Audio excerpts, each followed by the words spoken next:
Welcome to Pocket Creator Spotlight. Every week I bring on a different Pokemon Pocket creator. They choose the format, we play a double deck best of 3, and along the way we learn more about how and why they play the game.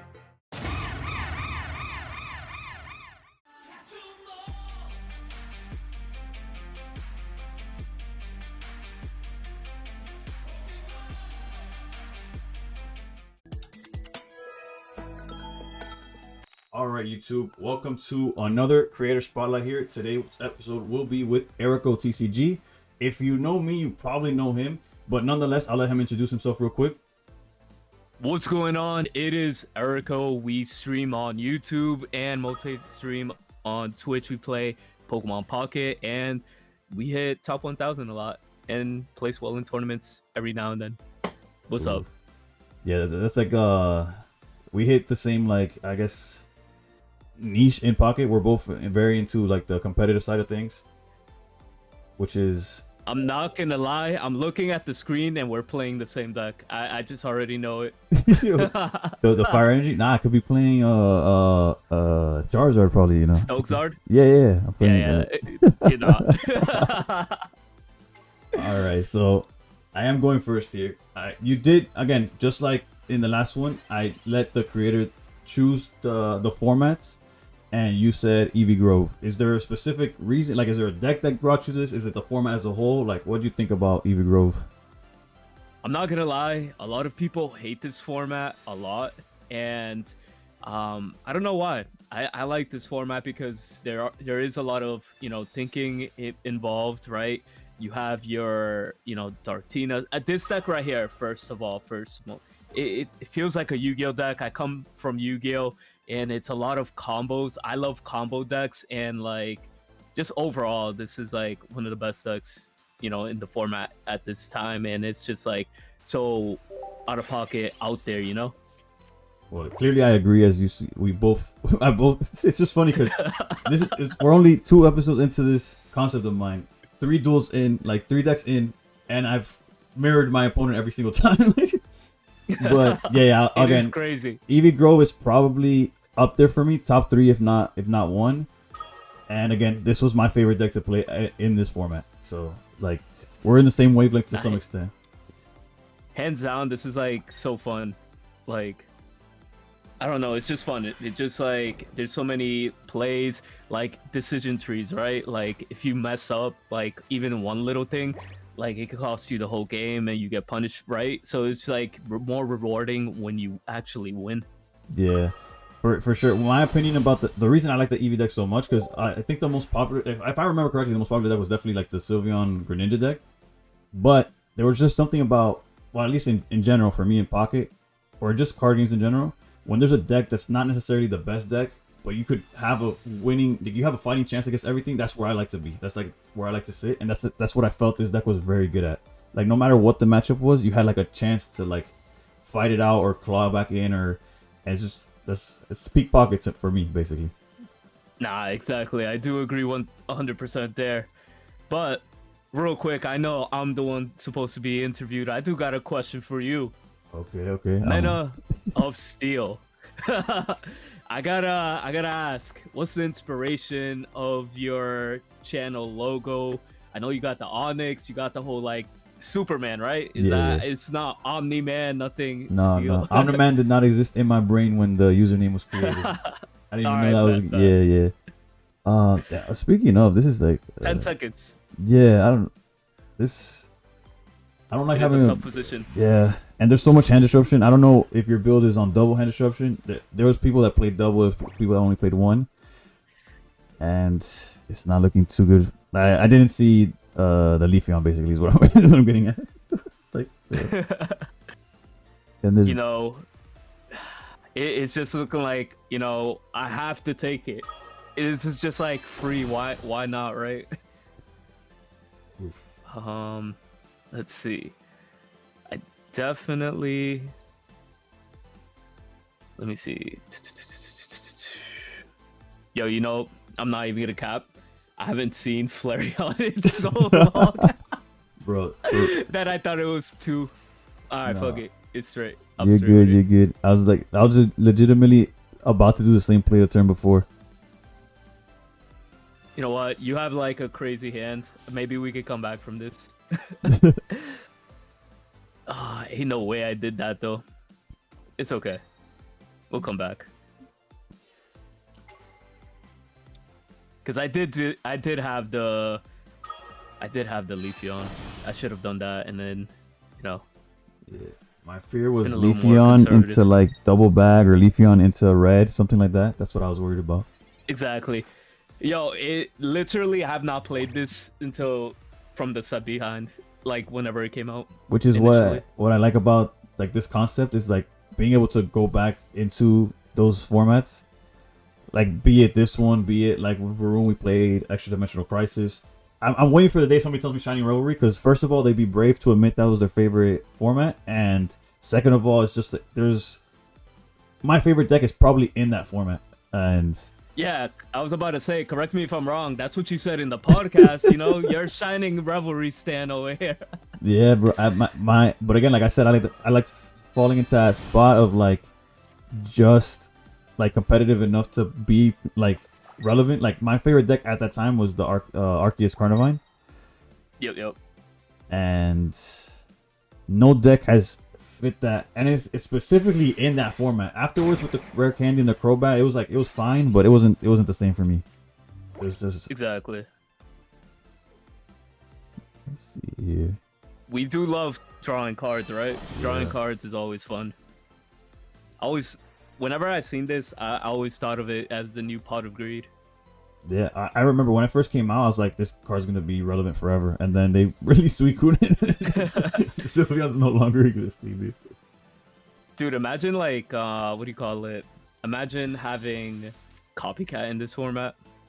That would have been insane. Or it would probably created a dynamic that would have been probably healthier to an extent. Maybe I'm like undervaluing how good. I know, by the way, I know Copycat's amazing, but you would have to think twice before you just blindly Sylveon your deck away.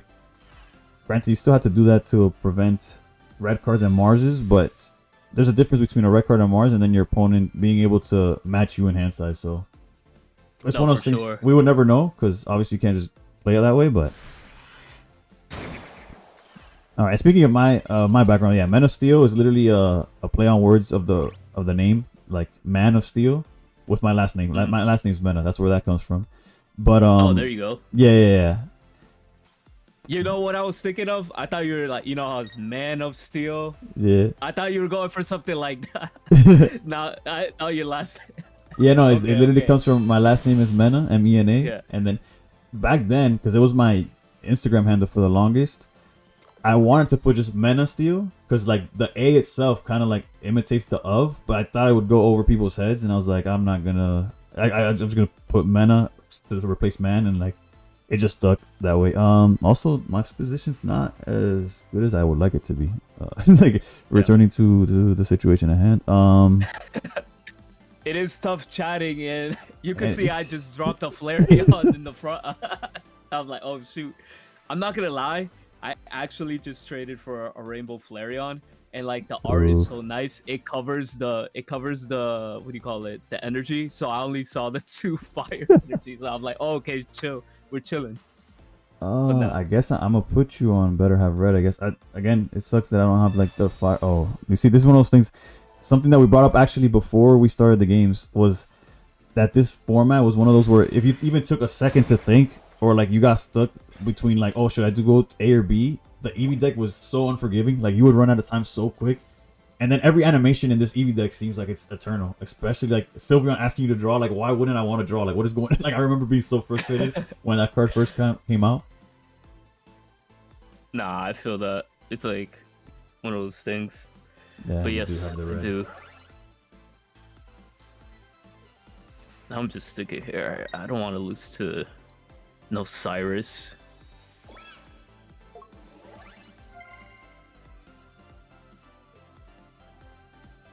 Should I? Nah, I'm just gonna.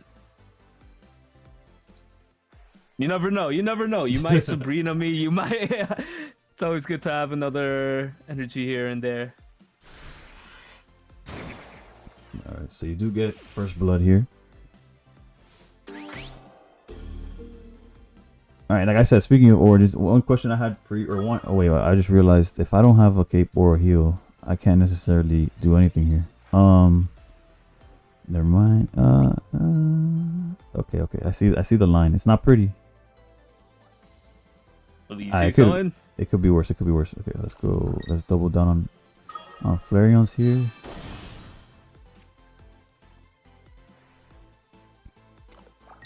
I have 2 cards left in my deck. Yeah, you see, I got 7, dude. That Mars is worth double time, dude. But we do have top deck EV back here. Heal up. This does not guarantee anything. Doesn't guarantee anything, but does guarantee not immediately losing, obviously. There's another top deck that could save me, basically. But yeah, going back to origins, I keep wanting to ask the question, and then the game keeps going. I'm like, oh, wait a minute. But I wanted to ask what your origin is in terms of like Pocket. Have you always been into Pokemon? I think from what I've seen, just like me, you're a big Yu-Gi-Oh guy. At least you were at some point. But yeah, what led you to Pokemon Pocket, or like, yeah, go. I don't know. Let's see. Again, don't if you want to answer that after doing all your plays, it's perfectly understandable. Again, it's part of the format.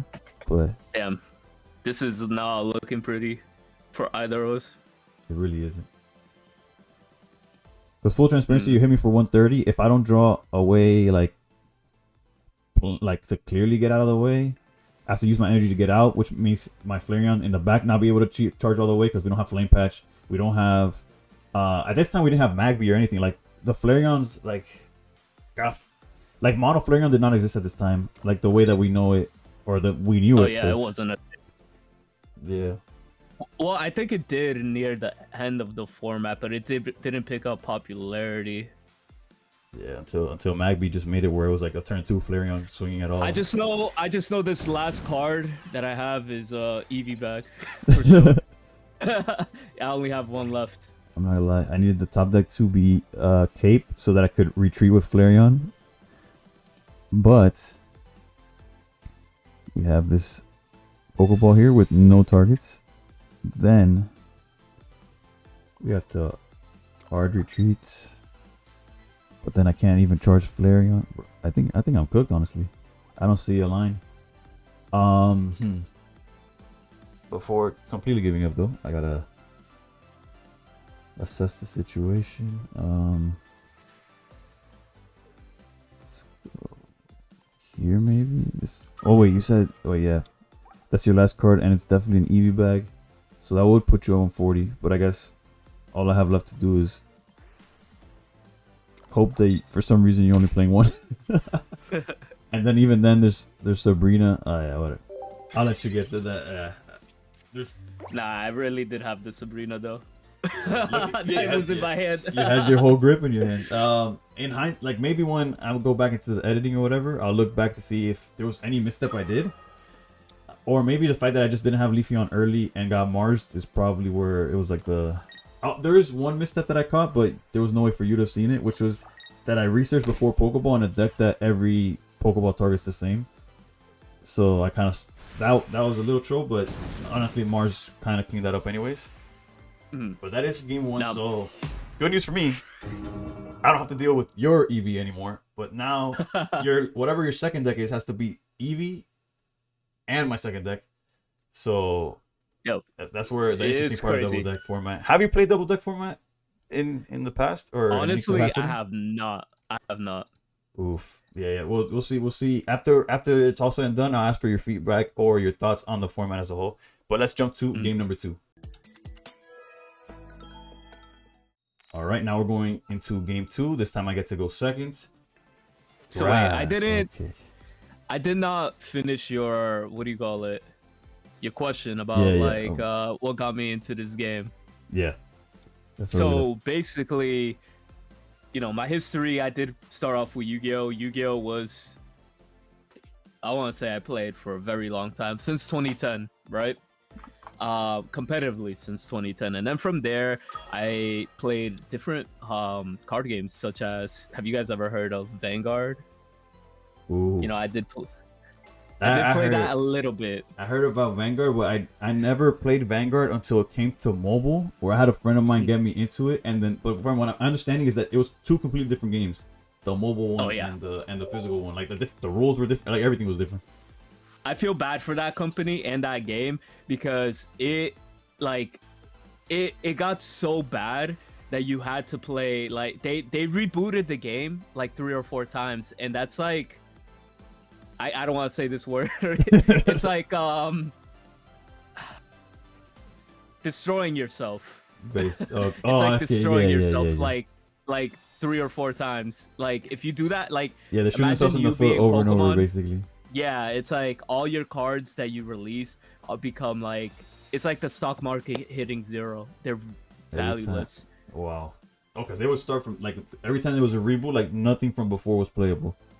Exactly. And Wow. that's where you get like the game is different, right? Because on the phone they took the reboot how to play that version, you know?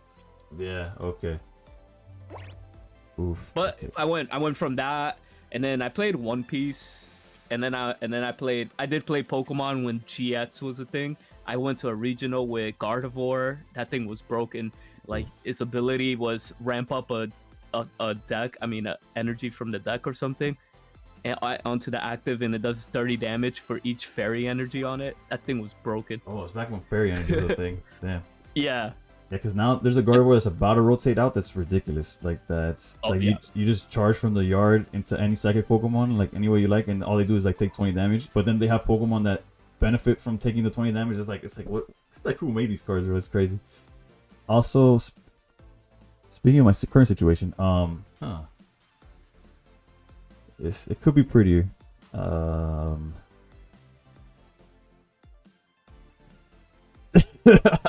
It is one of the few decks that somehow like survives throughout time. Granted, it has like the best card in Greninja, Oricorio that does like obviously counters EXs always. I just wish I would You're have. missing Zeraora. Yeah, I'm gonna be honest. I wish I kind of doubled down on no. Well, had I known there was Buzz, which is wasn't possible for me to know, I probably would have doubled down on Flareon just to at least feel comfortable going into game 3. This one is a matchup that's not as guaranteed. Not even close, actually. It's not looking good.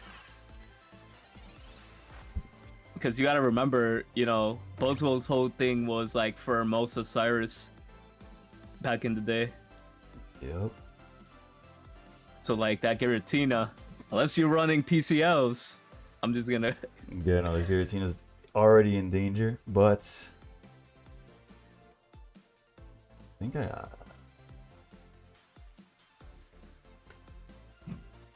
I really do miss the Buzzwole deck. Like it was fun until like it fell off, you know. Like yeah, the switching in and everything. It people would say it's kind of linear, but I feel like people misplay.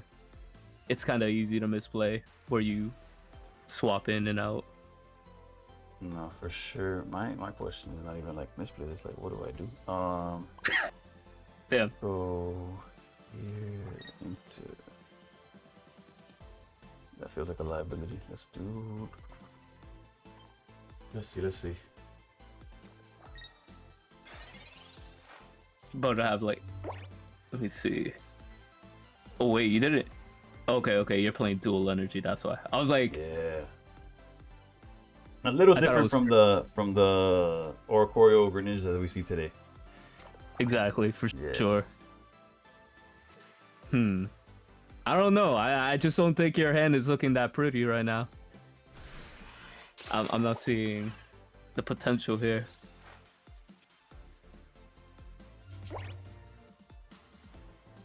Wait a minute.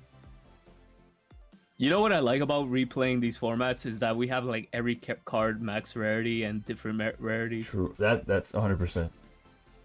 Like look at this Buzzwole. It looks crazy. Low key, I'm gonna have to. Yeah, you're in a tough spot. I'll have to bounce out. Didn't want to. We're gonna have to.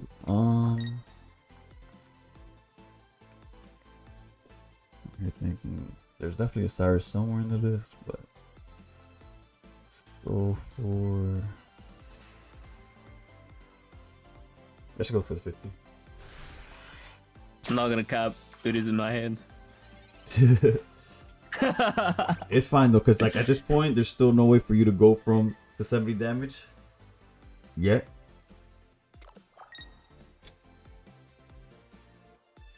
The Ericka's rough.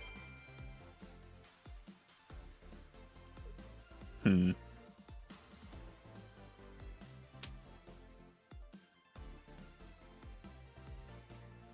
think I'm gonna drop the cape here because this is more valuable right now. I can't have you messing around with Ori too much. Katana's definitely putting the pressure. I can't have you put I can't have you Gren and then Ori kill my only out to your Ori. I mean, I'm not flipping for Celesteela. Ain't no way.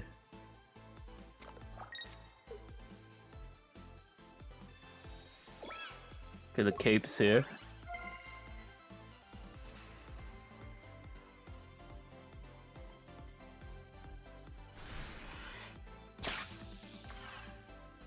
There's a card that I'm worried about here, but at the same time, if you have it, you have it. I do.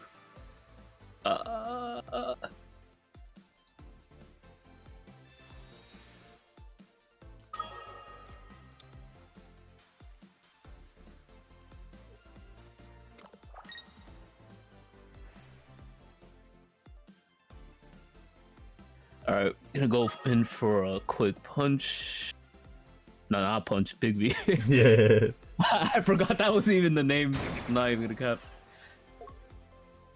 I remember all the jokes about how the Buzzwole, as big as it is, it punches for 30 damage, but then you had like a little Eevee pulling up, doing the same amount of damage for Yo, has that ever happened to you where you like that Eevee went crazy on you, or you went crazy with someone? You're talking about the one that flips like forever? Yeah.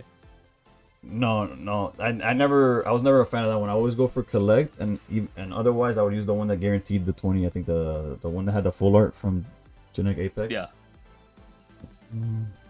I'm not gonna cap. That thing hit me for like 150 one time. I didn't know what to do. I was like, bro. It was turn 1. I had one Pokemon on the active. What's the line here? It's tough. We gotta let you cook. Yeah, there's a certain card that's not pulling up that Greninja. Yeah, that one. The one and only. Which is funny. Again, this is the second Pocket Creator Spotlight thing that I do, and Greninja didn't pull up for that one either. I used a different iteration of this deck that existed at the time. I think it might feel a little greedy. I'm gonna do this. Okay.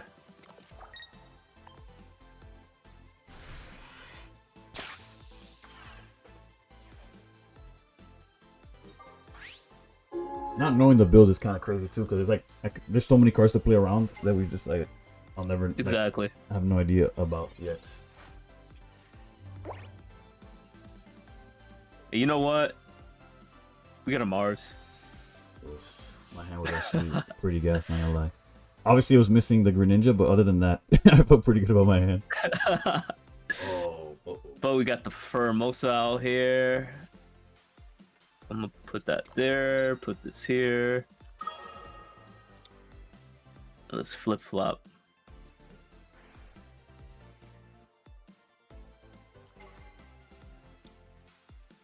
Dude, Formosa's crazy. The fact that you could hit the back row. Yeah, no, at the time it was brutal too. Yeah, it's always been so strong. There's the greedy play and there's the play that I'm gonna do. Let's put down right here. We will air it up. Okay, I see you. I forgot that was a healing card. Yeah, that's the main reason to play dual energy. Was just making Oricoil, like against Darkrai decks, the Darkrai Girautinas, you would just live forever. Like you let your Oris go down to 20, like then go to the Ori in the back, and then let that one go down, and then woof, right back. Full value with the Iridas, at least in theory. That's the idea. Hey, yo, I'm down to flip. Yeah. realistically, it's most likely gonna come down to that. But I can't allow this to happen. I can't allow that to happen. I have to heal. Let's see here. Research. First left and back. If you have a second Cyrus, I explode. If you pull up, if you pull up with a potion, I'm gonna crash out. I don't have potions, so again, if No, I know. there's a second Cyrus and you have it in hand, it is what it is. But that's not gonna stop me from trying to do otherwise. What's the best way to go about it? Cause yes, I'll take my knockout and then.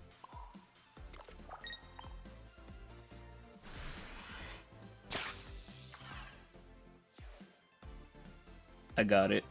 Yeah, no, I assume. It's in my head. So. I was like, the other thing that could also just cook me beyond belief is Lusamine into the Celesteela coin flip, and then I need like 3 turns to knock out, not just 2 to knock out Celesteela, which is too many coin flips.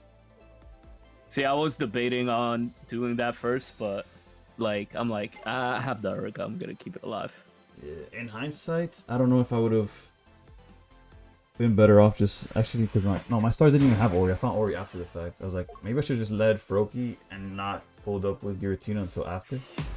The lead Giratina definitely hurt with the fact that you started with the Kartana was like crazy. It hits too hard. I'm not gonna lie. The Pheromosa like hits it regardless, and it's only for 20. So like 2 turns of Pheromosa, I could wipe it out immediately with Irida. So I was never like, in this matchup back in the day, I didn't worry too much of the Pheromosa. The Kartanas were definitely much scarier. Which in hindsight, basically, I would probably play it a little differently, but yeah, go ahead. The decks that were here were the the Sylveon Greninja, with the Giratina, Darktina, Stokesard. You had the what do you call it, Ori, Silvally, obviously Flareon, Leafeon, Buzzwole.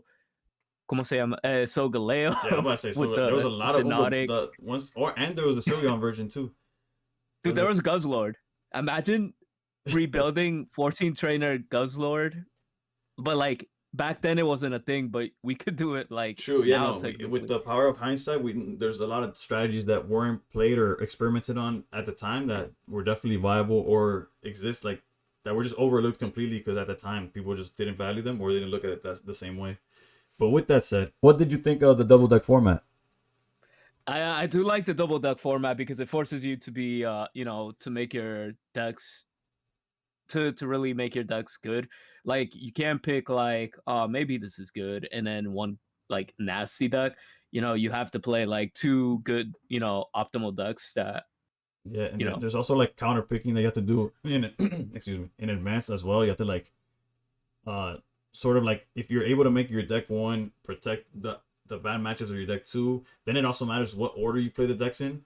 Because like let's say I would have gone, or let's say you would have started Buzzwole and I had Eevee box, I would have definitely been favored, and then automatically then you're like on your back foot, which was what happened to me, right? Like, but it was the fact that the mirror match, like there's so many angles, and basically it's one of those things where like if Pokemon Pocket ever gets competitive, I'm not sure this is the way they will go. I have reasons to believe due to the fact that that's how they do side events.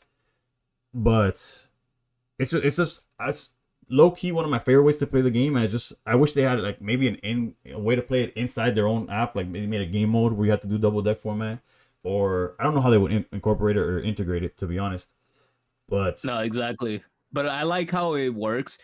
Well, the only thing, it does work for competitive because like, when you're opening packs, you're bound to get everything at least low rarity. So the average player would be able to, build multiple decks and play on the ladder.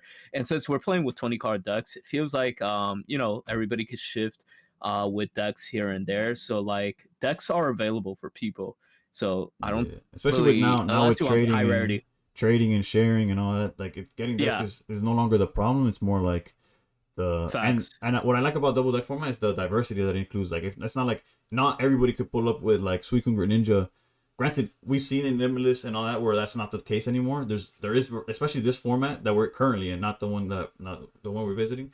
The one we're currently in, Crimson Blaze, is like all over the place in terms of like what decks are viable, which is a good thing and a bad thing in its own right. But it's crazy how if you put this format that we're currently in into the double deck format, how many decks disappear. Because like let's say yeah, you could play Suicune Greninja, but that means you can't play Altaria Greninja. That means you can't play Absol Greninja. That means you can't like there's so many like X Greninja decks that you can't play in the double deck format. Like you have to play one, but you can't play all of them. Same thing as like when you play Altaria, that means you can no longer play like the Altaria. Like there's the limitations. It's a combination of limitations plus also expanding at the same time. That's what I like Exactly. as a concept, basically. But with that said, not thank you for kicking my butt, but thank you for joining me. I appreciate you taking the time to do this. As always, the Mhm. links to Erico TCG will be in the description down below, as well as go check him out on Twitch. It's not just YouTube; he's all over the place. Also, check out his Pocket Cast. Although that's in your channel, right? That's not on a separate thing. That's like, Yeah, all right, yeah. that's on my channel. Mena was featured there as well. And if you're watching this, make sure to subscribe to Mena's as well. I appreciate you. Well, yeah. With that, thank y'all for watching and stay pro. Peace.